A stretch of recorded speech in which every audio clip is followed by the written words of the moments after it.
श्रवण कुमार की कथा। एक पौराणिक कथा।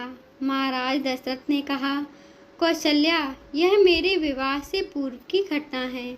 एक दिन संध्या के समय अकस्मात मैं धनुष बाण ले रथ पर सवार हो शिकार के लिए निकल पड़ा। जब मैं सरयू के तट के साथ साथ रथ में जा रहा था तो मुझे ऐसा शब्द सुनाई पड़ा मानो वन्य हाथी गरज रहा हो। उस हाथी को मारने के लिए मैंने तीक्ष्ण शब्द भेदी बाण छोड़ दिया। बाण के लक्ष्य पर लगते ही किसी जल में गिरते हुए मनुष्य के मुख से ये शब्द निकले, आह, मैं मरा। मुझ निरपराध को किसने मारा? हे पिता, हे माता, अब मेरी मृत्यु के पश्चात तुम लोगों की भी मृत्यु जल के बिना प्यासे ही तड़प तड़प कर हो जाएगी। न जाने किस पापी ने बाण मारकर मेरी और मेरे माता पिता की हत्या कर डाली। इससे मुझे ज्ञात हुआ कि हाथी की गरज सुनना मेरा भ्रम था। वास्तव में वह शब्द जल में डूबते हुए घड़े का था। उन वचनों को सुनकर मेरे हाथ कांपने लगे और मेरे हाथों से धनुष भूमि पर गिर पड़ा। दौड़ता हुआ मैं वहां पर पहुंचा जहां पर वह मनुष्य था।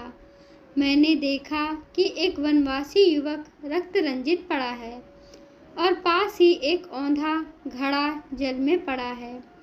मुझे देखकर क्रुद्ध स्वर में वह बोला, राजन, मेरा क्या अपराध था जिसके लिए आपने मेरा वध करके मुझे दंड दिया है? क्या यही मेरा अपराध है कि मैं अपने प्यासे वृद्ध माता पिता के लिए जल लेने आया था? यदि आपके हृदय में किंचित मात्र भी दया है तो मेरे प्यासे माता पिता को जल पिला दो, जो निकट ही मेरी प्रतीक्षा कर रहे हैं। किंतु पहले इस बाण को मेरे कलेजे से निकालो, जिसकी पीड़ा से मैं तड़प रहा हूँ। यद्यपि मैं वनवासी हूँ, किंतु फिर भी ब्राह्मण नहीं हूँ। मेरे पिता वैश्य और मेरी माता शूद्र हैं, इसलिए मेरी मृत्यु से तुम्हें ब्रह्म हत्या का पाप नहीं लगेगा। मेरे द्वारा उसके हृदय से बाण खींचते ही उसने प्राण त्याग दिए। अपने इस कृत्य से मेरा हृदय पश्चाताप से भर उठा।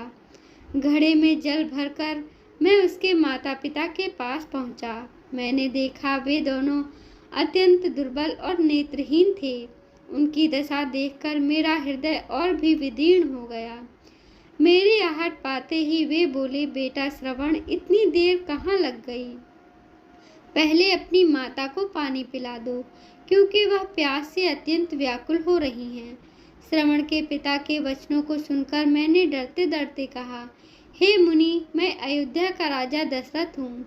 मैंने अंधकार के कारण हाथी के भ्रम में तुम्हारे निरपराध पुत्र की हत्या कर दी है। अज्ञानवश किए गए अपने इस अपराध से मैं अत्यंत व्यथित हूँ। आप मुझे दंड दीजिए। पुत्र की मृत्यु का समाचार सुनकर दोनों विलाप करते हुए कहने लगे, मन तो करता है कि मैं अभी श्राप देकर तुम्हें भस्म कर दूं और तुम्हारे सिर के 60 टुकड़े कर दूं, किंतु तुमने स्वयं आकर अपना अपराध स्वीकार किया है, अतः मैं ऐसा नहीं करूँगा। अब तुम हमें हमारे श्रवण के पास ले चलो। श्रवण के पास पहुंचने पर वे उसके मृत शरीर को हाथ से टटोलते हुए हृदय विदारक विलाप करने लगे और उसके पश्चात वे मुझसे बोले, हे राजन, जिस प्रकार पुत्र वियोग में हमारी मृत्यु हो रही है, उसी प्रकार तुम्हारी मृत्यु भी पुत्र वियोग में घोर कष्ट उठाकर होगी। शाप देने के पश्चात उन्होंने अपने पुत्र की चिता बनाई और पुत्र के साथ वे दोनों स्वयं भी चिता में बैठकर जलकर भस्म हो गए। कौशल्या, मेरे उस पाप कर्म का दंड आज मुझे प्राप्त हो रहा है। कहानी कैसी लगी कमेंट बॉक्स में अपना उत्तर अवश्य दीजिए। ऐसी ही पौराणिक कथाएं, धार्मिक कथाएं और भक्ति कथाएं सुनने के लिए कृपया हमारे चैनल को लाइक करें, शेयर करें, सब्सक्राइब